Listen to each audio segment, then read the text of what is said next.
Halo pada teman-teman, selamat sore, salam sejahtera untuk kita semua. Ya, di sini saya dari kelompok 5 presentasi pertama akan mempresentasikan materi metode-metode kontekstualisasi. Jadi dalam sebuah kontekstualisasi itu memerlukan jembatan untuk menyelesaikan setiap konteks yang ada. Maka dari itu, hadirlah 4 metode kontekstualisasi. Yang pertama, metode dialog liberal yaitu mencari kebenaran.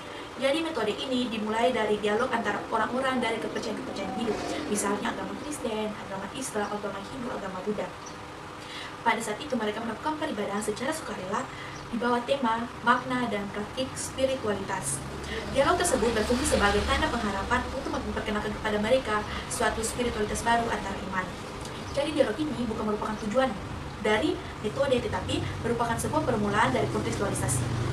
Metodenya adalah mencari kebenaran baru melalui dialog yang tidak berkait atau tidak terjadi perdebatan, kemudian menghasilkan sebuah hubungan yang baru antara Allah dan manusia, bahkan manusia dengan manusia yang lain.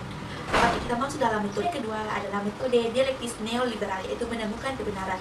Jadi dalam metode ini diambil dari teologi pembebasan Louis Terence, di mana ia tidak memulai dengan Alkitab, tetapi ia memulai terhadap tangkapan PK terhadap penderitaan-penderitaan yang dialami manusia.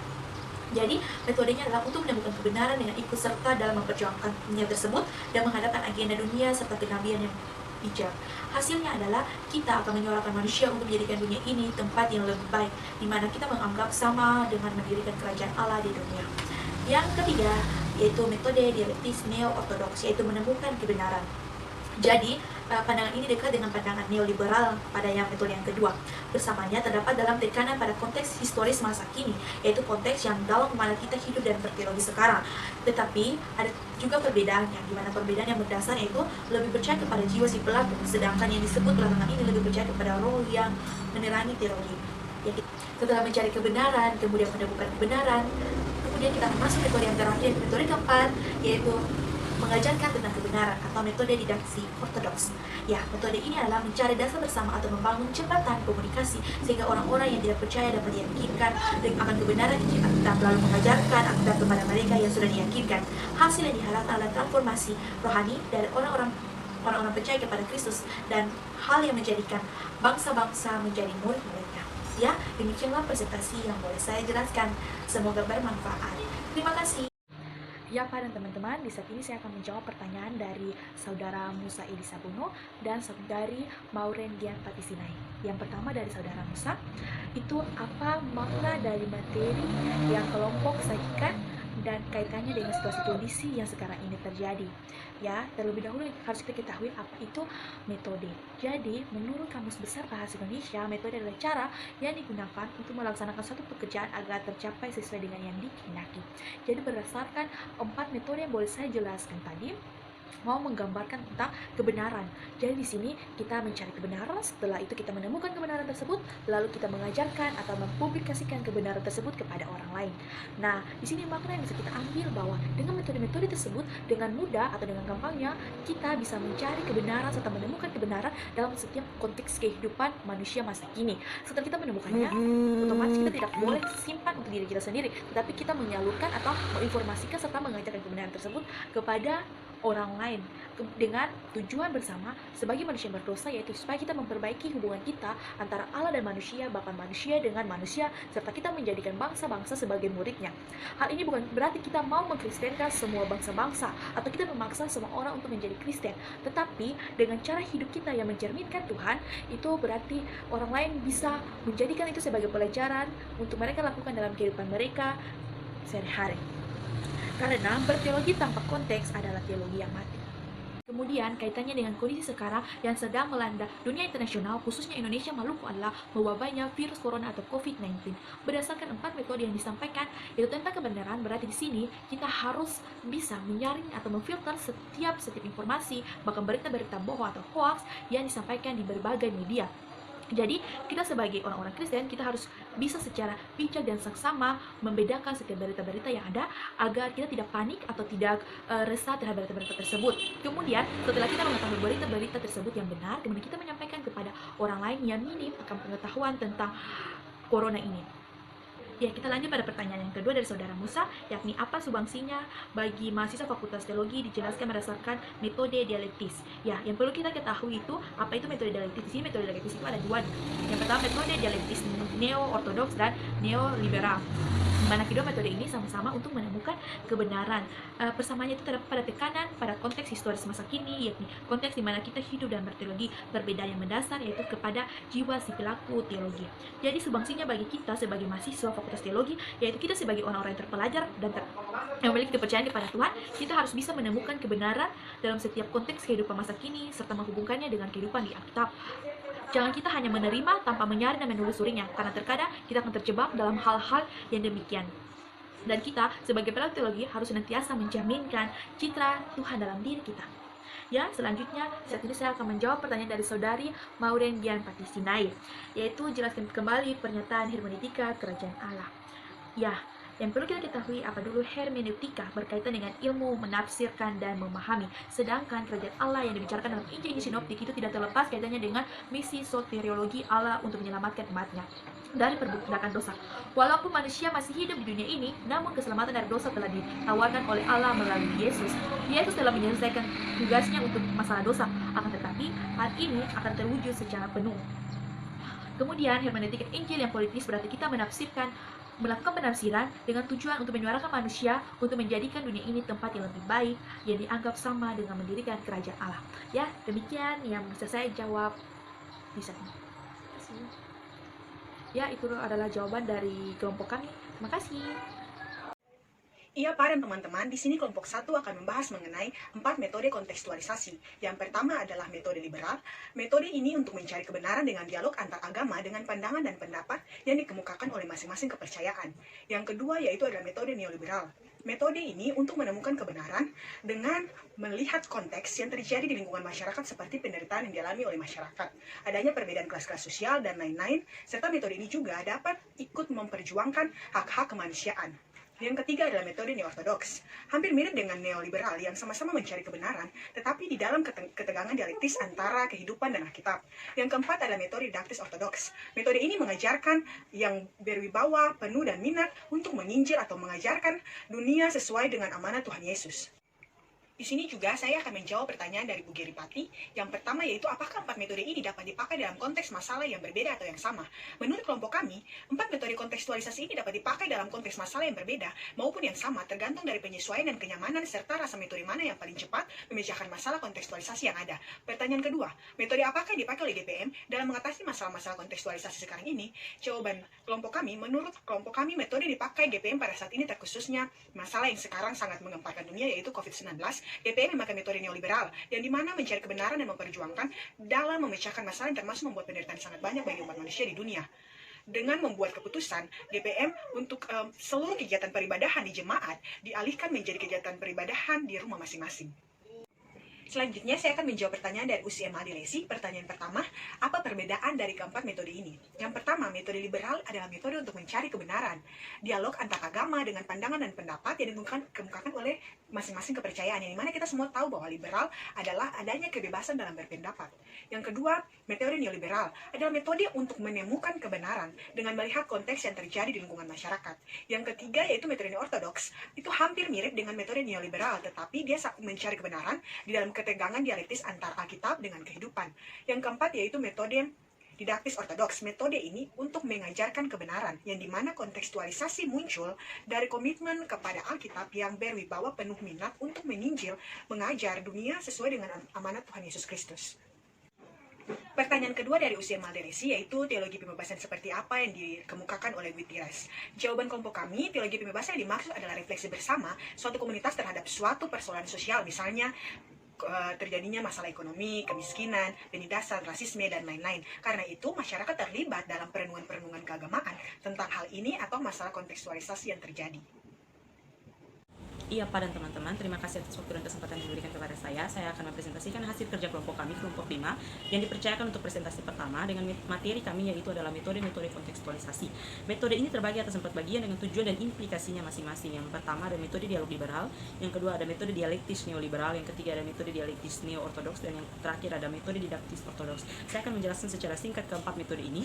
Yang pertama ada metode dialog liberal. Metode dialog liberal ini merupakan metode yang diimplikasikan dengan menerima seluruh pandangan dari kepercayaan yang dianggap hidup seperti Islam, Kristen, Hindu, dan juga Buddha. Mereka melaksanakan konsultasi di Lebanon yang disebut dengan dialog antar orang-orang dari kepercayaan yang hidup dengan tema umum mereka, yaitu adalah makna dan praktik spiritualitas. Kerangka dalam metode ini adalah mempertemukan tokoh-tokoh progresif antar agama dan mencari metode kebenaran yang baru melalui dialog dan menghasilkan hubungan antara Allah dan manusia, dan begitu pun juga sebaliknya. Yang kedua ada metode dialektis neoliberal. Metode dialektis neoliberal memiliki tujuan menemukan kebenaran. Metode ini menekankan pada usaha menemukan kebenaran dengan ikut serta dalam perjuangan atau praktik dengan harapan untuk mendirikan kerajaan Allah di dunia. Yang ketiga ada metode dialektis neo-ortodoks. Metode ini hampir sama dengan metode dialektis neoliberal dengan tujuan yang sama, yaitu menemukan kebenaran dan tapi menitik beratkan pada roh yang menuntun implikasinya untuk menemukan kebenaran dalam ketegangan dialektis antar kehidupan dalam Alkitab yang diterangi oleh Roh Kudus. Yang ketiga, yang keempat, ada metode didaktis ortodoks. Metode didaktis ortodoks ini menitik beratkan pada dogmatika yang diterapkan.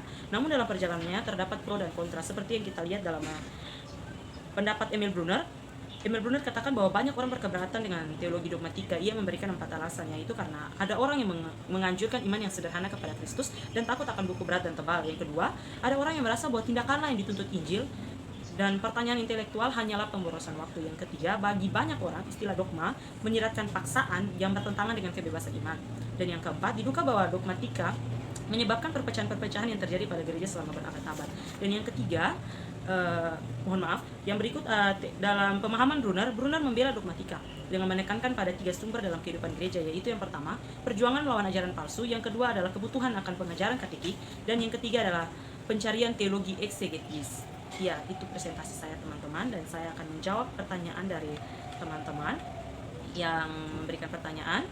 Yang pertama ada pertanyaan dari Bu Daniel Salamahu, yaitu menjelaskan secara terperinci mengenai 3 sumber dalam kehidupan gereja yang ditekankan oleh Brunner dalam membela dogmatika. Terima kasih. Iya, 3 sumber yang ditekankan Brunner untuk membela dogmatika karena yang pertama, Brunner menganggap bahwa dogmatika merupakan suatu program yang dapat memperjuangkan gereja untuk melawan ajaran palsu. Yang kedua, dogmatika juga merupakan kebutuhan penting dalam pengajaran kateketik. Dan yang ketiga, dogmatika ini sangatlah penting dalam tujuan dan usaha pencarian teologi eksegetis yang memampukan gereja untuk menembus makna Alkitab sehingga pengetahuan dapat digantikan dengan pemahaman akan ajaran Alkitab. Soal yang kedua dari Bu Daniel Salamahu, melihat situasi dan realitas sekarang terhadap virus corona dan banyak orang yang berefleksi tentang penglihatan akan masa depan, metode apa yang harus digunakan? Ya, menurut kami, sesuai dengan kasus yang diberikan mengenai refleksi di tengah wabah corona, metode yang kami gunakan dalam menanggapi kasus ini adalah metode dialektis neo-ortodoks, yaitu di mana metode ini bertujuan untuk menemukan kebenaran dengan menitik beratkan pada roh yang menguasai teolog untuk melakukan pekerjaan. Jadi dalam kasus kali ini berbicara tentang refleksi. Oleh sebab itu, jalan keluarnya adalah dengan menggunakan metode dialektis neo-ortodoks. Kaum awam dapat menemukan kebenarannya melalui roh yang menuntun dengan cara seperti berdoa dan memohon kuasa Tuhan untuk memberikan jalan terhadap kasus refleksi-refleksi tentang masa depan oleh orang-orang yang tidak diketahui secara pasti kebenarannya, serta dapat memohon supaya senantiasa dilindungi dan dijaga di tengah-tengah wabah virus corona. Soal ketiga dari Bu Daniel Kilmanun, coba kelompok jelaskan secara singkat menggunakan bahasa sendiri terkait dengan inti dari keempat metode ini. Yang pertama, ada metode dialog liberal. Metode dialog liberal merupakan metode yang dimanfaatkan dengan cara menerima pemahaman dari seluruh aliran untuk mencapai kebenaran mengenai hubungan Allah dan manusia ataupun sebaliknya. Dalam metode ini tidak menjadikan perbedaan sebagai satu batu sandungan, tapi menjadikan perbedaan sebagai suatu kesatuan untuk mencari kebenaran. Yang kedua, ada metode dialektis neoliberal. Metode ini bertujuan mencari kebenaran dengan usahanya yang menitik beratkan pada teolog atau pelaku dari usaha itu.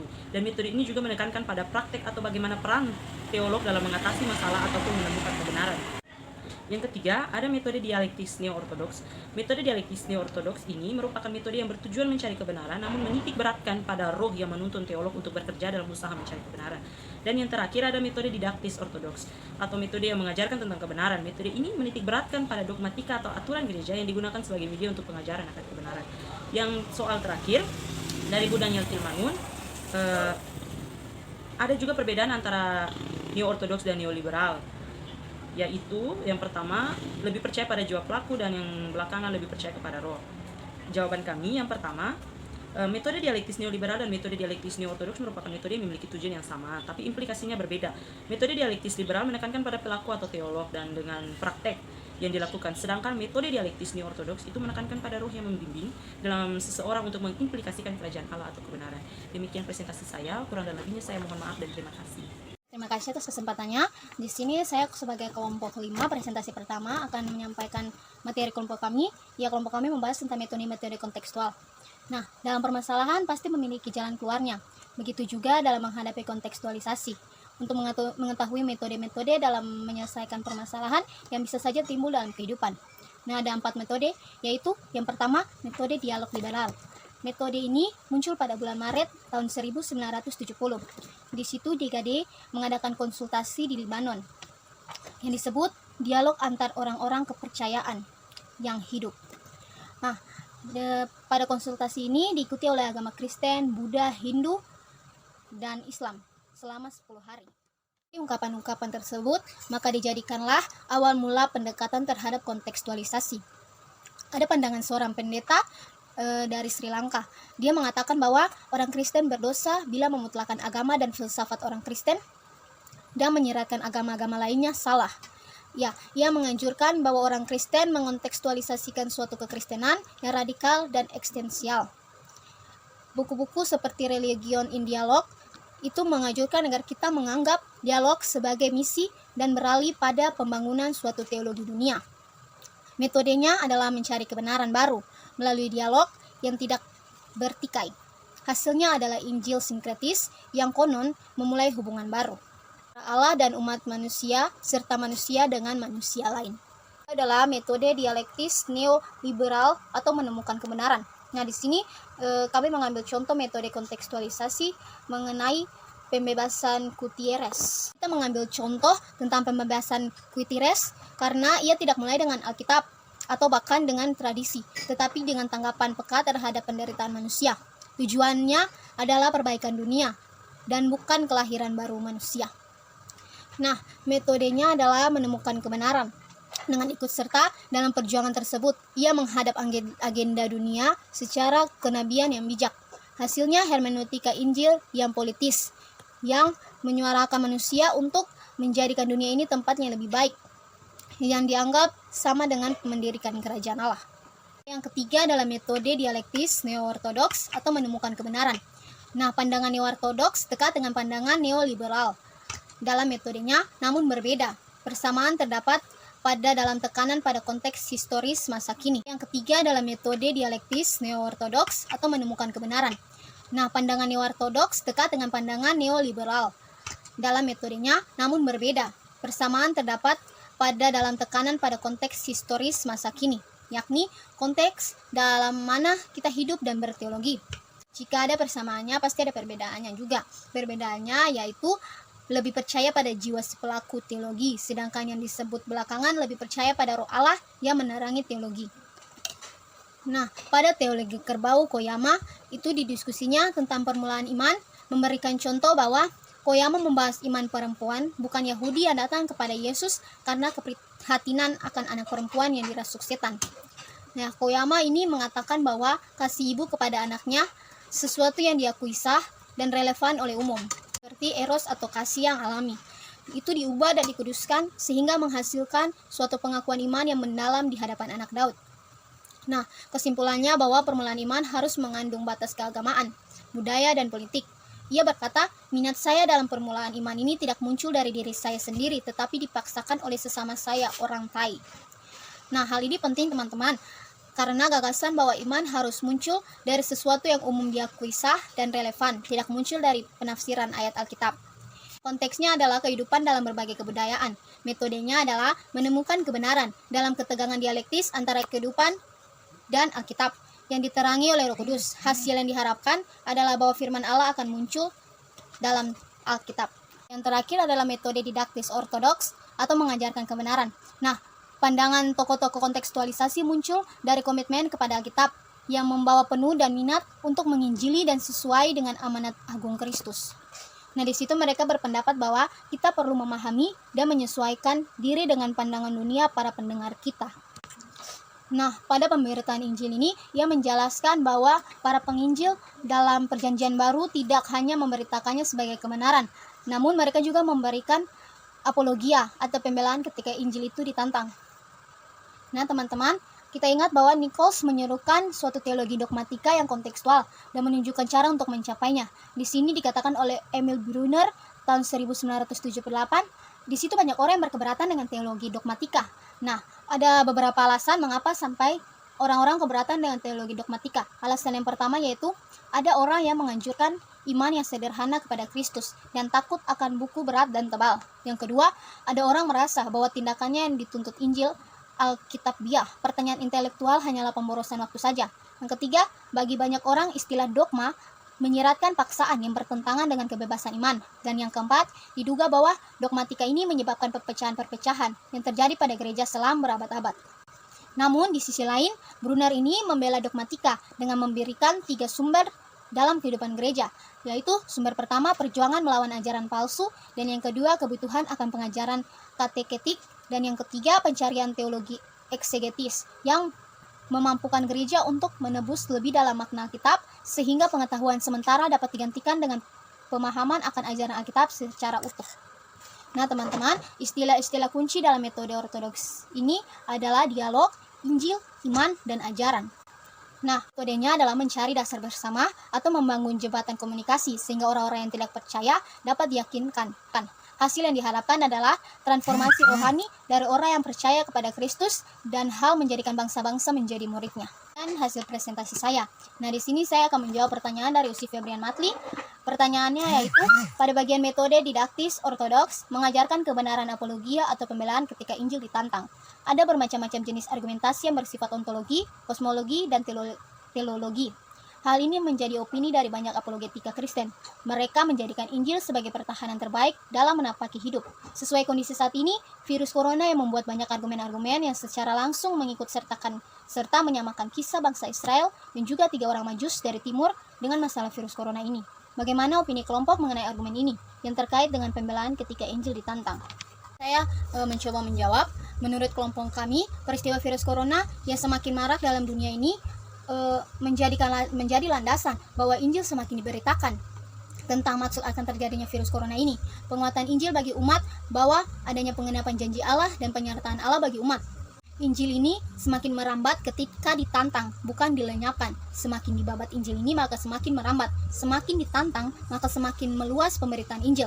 Contohnya juga seperti 3 orang Majus yang memberitakan tentang berita kelahiran Sang Juru Selamat dunia. Walaupun disingkirkan, tapi digenapi janji Allah. Nah, itu dengan kedatangan pengenapan di dunia. Injil nyata, teman-teman, dan harus tetap diberitakan di mana, kapan, dan di segala waktu. Mungkin itu jawaban dari saya. Sekian dan terima kasih. Ya, terima kasih. Di sini saya akan menjelaskan tentang materi kami, yaitu tentang metode-metode kontekstual. Dalam metode-metode kontekstual ini terbagi atas beberapa bagian, yaitu yang pertama, metode dialog liberal. Dalam metode ini terjadi dialog antar orang-orang dari kepercayaan yang hidup.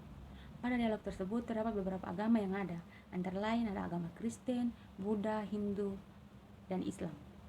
Mereka melakukan percakapan selama 10 hari pada saat itu. Dan program yang dilakukan dalam dialog tersebut mencakup kesempatan beribadah bersama secara sukarela dalam tema umum, yaitu makna dan praktek spiritualitas. Berdasarkan ungkapan-ungkapan itulah yang menjadi awal mula pendekatan terhadap kontekstualisasi. Dalam buku-buku baru seperti Religions in Dialogue, yang artinya menganjurkan agar kita menganggap dialog sebagai misi dan beralih pada pengembangan suatu teologi dunia. Kita masuk kepada yang kedua, yaitu metode dialektis neoliberal atau menemukan kebenaran. Sebagai contoh dari metode ini, kita mengambil teologi pembebasan Gutierrez. Kenapa? Karena ia tidak mulai dengan Alkitab, bahkan dengan tradisi, tetapi dengan tanggapan yang peka secara langsung terhadap penderitaan manusia, yaitu tujuannya dengan perbaikan dunia dan bukan kelahiran baru manusia. Kita masuk kepada yang berikutnya, yaitu tentang metode dialektis neo-ortodoks. Dalam pandangan neo-ortodoks ini dekat dengan pandangan neoliberal dalam metodenya, namun berbeda. Persamaan terdapat pada tekanan konteks masa kini. yakni konteks dalam di mana kita hidup dan berteologi. Dalam metode dialektis neo-ortodoks ini, saya akan menjawab pertanyaan dari Usiela mengenai pernyataan berikut. Ada juga perbedaan antara neo-ortodoks dan neoliberal, yaitu yang pertama lebih percaya pada jiwa si pelaku teologi. Maksud dari pernyataan ini yaitu dalam metode dialektis neo-ortodoks maupun neoliberal. Dalam metode ini lebih percaya terlebih dahulu kepada jiwa si pelaku teologi, karena dapat disimpulkan bahwa permulaan iman harus mengandung sesuatu yang diakui secara sah oleh umum dan relevan, yang dapat menghapuskan batas-batas keagamaan, budaya, dan politik. Sedangkan yang disebut belakangan ini lebih percaya pada roh Allah yang menerangi teologi. Maksud dari pernyataan itu adalah dari roh Allah yang menerangi teologi, yaitu bahwa konteks kehidupan teologi harus memiliki kehidupan yang penuh dengan kebenaran, supaya hasil yang diharapkan dapat mencapai firman Allah yang muncul melalui Alkitab. Terima kasih. Ya teman-teman, jadi sesuai dengan materi yang kami bahas kelompok 1, kami akan membahas tentang metode-metode dalam kontekstual. Jadi di sini ada 4 metode teman-teman. Metode-metode ini dipakai dalam mencari kebenaran, menemukan kebenaran, dan mengajarkan kebenaran dalam masalah-masalah kontekstual yang dialami atau dihadapi. Metode yang pertama itu metode dialog liberal atau mencari kebenaran. Dialog ini menyangkut dengan dialog antara orang-orang dari kepercayaan-kepercayaan yang hidup. Dialog ini diikuti oleh peserta-peserta dari agama Kristen, Buddha, Hindu, Islam yang bertemu untuk membicarakan mengenai kesempatan beribadah bersama secara sukarela dalam tema makna dan praktek spiritualitas yang berlangsung selama 10 hari. Dalam dialog yang dibangun ini, para peserta membicarakan tentang cara-cara untuk menghindarkan pandangan-pandangan dari agama-agama yang hidup terhadap masalah-masalah dunia. Masalah-masalah ini menyangkut misalnya spiritualitas baru antara iman, misalnya siapa yang memimpin doa atau meditasi, apakah Kristen, Hindu, Buddha, Islam. Dalam hal ini tidak menjadi masalah. Apa yang dikatakan dalam doa itu tidaklah terlalu penting. Apakah seorang Muslim akan berkata amin setelah orang Kristen berdoa sambil menyebutkan Kristus sebagai anak Allah? Tidak menjadi soal. Apa yang benar-benar disadari adalah situasi manusia yang bersama di hadapan Allah dan di hadapan Allah. Dengan demikian, metode ini mencari kebenaran baru melalui dialog yang tidak bertikai. Hasilnya adalah Injil sinkretis yang konon memulai hubungan baru antara Allah dan umat manusia, serta antara manusia dengan manusia. Jadi metode ini itu dipakai untuk mencari kebenaran, teman-teman. Yang kedua, metode dialektis non-liberal. Metode ini yaitu menemukan kebenaran. Dalam metode kontekstual neoliberal, kita mengambil teologi pembebasan Guterres. Dalam hal ini, teologi Guterres digolongkan sebagai neoliberal, karena ia tidak mulai dengan Alkitab atau bukan dengan tradisi, tetapi tindakan pekat terhadap penderitaan manusia. Jadi, Guterres ini, dia tidak memulai metode ini dengan tekanan dengan Alkitab atau berfokus pada Alkitab dan tradisi-tradisi.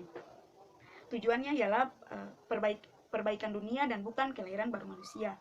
Dalam hal ini bangsa-bangsa, kelas-kelas sosial, ataupun orang-orang yang berjuang untuk membebaskan diri dari dominasi dan penindasan oleh bangsa-bangsa, kelas-kelas sosial, dan orang-orang lain. Metodenya adalah menemukan kebenaran dan dengan ikut serta dalam perjuangan tersebut. Jadi metode ini dipakai untuk menemukan kebenaran bahwa kelas-kelas atau bangsa-bangsa yang lebih tertinggi tidak menindas orang-orang yang lemah. Hasilnya yaitu hermeneutika injilpolitis yang menyeruakan manusia untuk menjadikan dunia ini tempat yang lebih baik, yang dianggap sama dengan mendirikan kerajaan Allah. Jadi mendirikan perbaikan dunia dan bukan kelahiran manusia, artinya bahwa metode ini dipakai bagaimana dapat menemukan kebenaran yang tadi saya jelaskan bahwa penindasan itu tidak terjadi. Hal-hal seperti itu yang akan dalam metode ini pakai untuk menjadikan dunia sebagai tempat yang lebih baik. Yang berikut yaitu metode neo-ortodoks atau menemukan kebenaran. Metode ini hampir sama dengan metode neoliberal. Metode neo-ortodoks ini terdapat dalam tekanan konteks historis masa kini. Persamaannya yakni konteks dalam masa kita hidup dan berteologi. Pertanyaan dalam Alkitab di masa lalu merupakan suatu kompas, namun kita harus memilih jalan khusus berdasarkan peristiwa-peristiwa masa kini. Namun ada perbedaan yang tampak antara pandangan neoliberal dan neo-ortodoks. Yang pertama, lebih percaya jiwa si pelaku teologi, sedangkan yang disebut di belakang lebih percaya pada roh Allah yang menerangi teologi. Metodenya itu menemukan kebenaran dalam ketegangan dialektis antara kehidupan. Jadi teman-teman, metode neo-ortodoks ini sama saja dengan metode neoliberal. Tapi perbedaannya yang tadi, metode neoliberal ini lebih percaya jiwa si pelaku teologi. Jadi sedangkan metode neo-ortodoks ini percaya pada roh Allah yang menerangi teologi.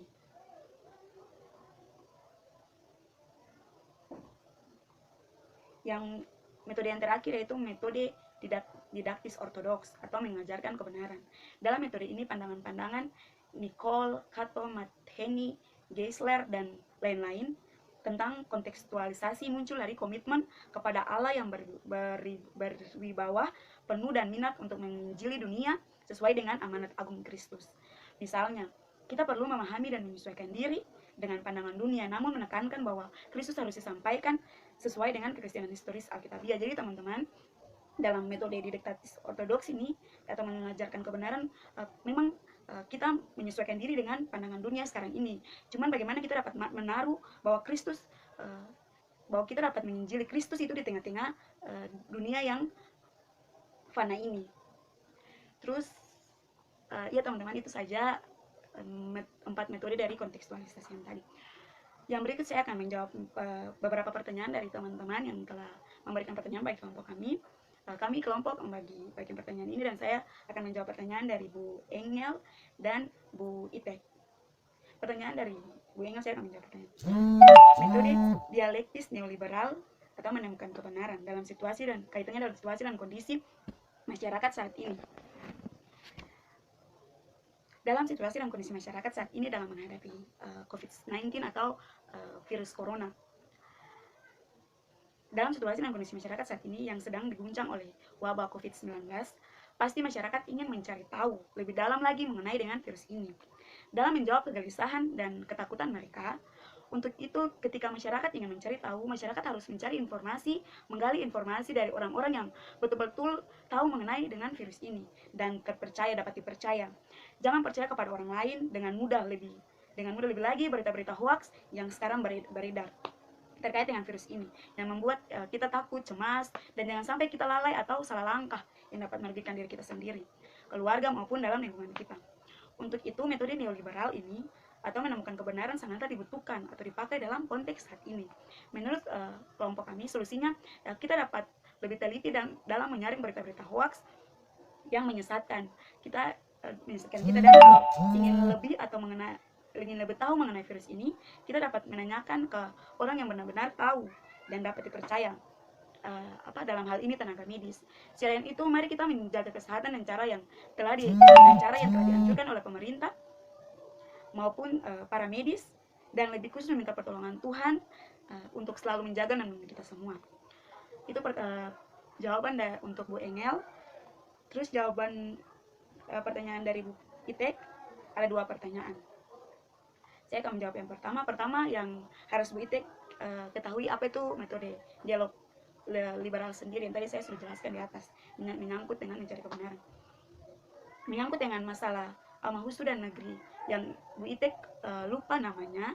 Di sini yang pertama, jika Bu Itek saja lupa dengan nama negeri yang Bu Itek tanyakan, maka Bu Itek harus cari lebih dalam mengenai dengan kebenaran masalah antara kedua negeri ini. Karena mungkin informasi yang Bu Itek tanyakan kepada kelompok kami mengenai dengan masalah ini tidak relevan atau tidak jelas. Untuk itu, berkaitan dengan metode liberal yang mencari kebenaran mengenai masalah konteks yang dihadapi, maka Bu Itek harus mencari lebih dalam, menggali informasi lebih terperinci lagi dari orang-orang yang benar-benar mengalami masalah ini dan tahu alur permasalahannya seperti apa, dan bukan dari orang-orang lain yang dapat memunculkan masalah baru. Itu mungkin jawaban yang pertama. Yang kedua, pertanyaan dari Bu Itek, jawaban yang kedua, dari keempat metode kontekstualisasi ini yang dapat dipraktikkan demi kemajuan gereja ialah bagaimana 4 metode ini dapat membantu gereja dalam menjawab masalah-masalah kontekstual yang terjadi dalam jemaat seperti yang dijelaskan dalam 4 metode yang tadi saya sudah jelaskan di atas, dan beserta dengan contoh-contoh yang telah ada. Yaitu mungkin penjelasan singkat dari saya dan pertanyaan-pertanyaan yang telah diberikan. Terima kasih, saya sudah menjawab. Terima kasih. Selamat siang Pak dan teman-teman. Di saat ini saya akan mempresentasikan hasil kerja kelompok kami tentang metode-metode kontekstual. Ya, perkenalkan, nama saya Karlin Parera, saya dari kelompok 1. Jadi, metode-metode kontekstual ini terbagi atas 4 bagian. Yang pertama adalah metode dialog liberal. Ya, metode dialog liberal di sini bertujuan sebagai atau berfungsi sebagai tanda pengharapan untuk memperkenalkan kepada umat suatu spiritualitas yang baru antar iman-iman. Ya, jadi awal dari metode ini terbentuk yaitu adanya sidang DGD di Libanon pada tahun 1970. Kemudian yang kedua adalah metode dialektis neoliberal atau menemukan kebenaran. Jadi metode ini berbicara mengenai fungsi kenabian yang menafsirkan peristiwa-peristiwa sejarah yang dimaksud untuk mengungkapkan dan memberitakan makna yang mendalam tentang peristiwa sejarah tersebut. Kemudian kerangka dari metode ini adalah tentang perjuangan dialektis antar bangsa-bangsa, kelas-kelas, dan orang-orang dalam dunia masa kini. Kemudian yang ketiga adalah metode dialektis neo-ortodoks atau menemukan kebenaran. Jadi konteks dalam metode ini yaitu adalah kehidupan dalam berbagai kebudayaan. Metode ini menemukan kebenaran dan ketegangan dialektis antara kehidupan dan Alkitab yang diterangi oleh Roh Kudus. Hasil yang diharapkan ketika orang melakukan metode ini yaitu adalah bahwa mereka dapat menerangkan tentang firman Allah yang muncul di dalam Alkitab. Yang keempat adalah metode didaksis ortodoks atau mengerjakan kebenaran. Ya, metode ini berbicara tentang pemberitaan Injil, di mana dijelaskan bahwa para penginjil dalam Perjanjian Baru tidak hanya memberitakan Injil sebagai kebenaran, tetapi juga memberikan apologia atau pembelaan ketika Injil datang atau mengerjakan tentang bagaimana cara untuk memberitakan kebenaran. Ya, sekian hasil presentasi saya. Ya, Pak dan teman-teman, di saat ini saya mendapatkan pertanyaan. Pertanyaannya itu, apakah metode-metode dalam kontekstual ini berkaitan ataukah tidak? Ya, jadi jawaban saya yaitu metode-metode dalam kontekstual itu berkaitan. Kenapa demikian? Karena jika kita lihat pada metode yang pertama yaitu tentang metode dialog liberal, di mana orang melakukan dialog untuk menemukan suatu makna dari kontekstual. Kemudian yang kedua yaitu tentang metode dialektis neoliberal, di mana menemukan kebenaran. Metode yang kedua ini sama saja dengan metode yang ketiga, hanya perbedaannya itu metode yang kedua itu menjelaskan tentang neoliberal, sedangkan metode yang ketiga itu menjelaskan tentang neo-ortodoks. Tetapi tujuan dari kedua metode ini sama-sama menemukan kebenaran. Dan yang keempat itu dijelaskan tentang metode didaktis ortodoks atau mengejarkan kebenaran. Jadi ketika metode pertama dan metode kedua sudah bisa dijalankan dengan baik, maka jadi jika metode pertama, kedua, dan ketiga sudah bisa dipahami dengan baik, maka kita dapat menjalankan metode yang keempat yaitu mengajarkan kebenaran. Itu saja, terima kasih.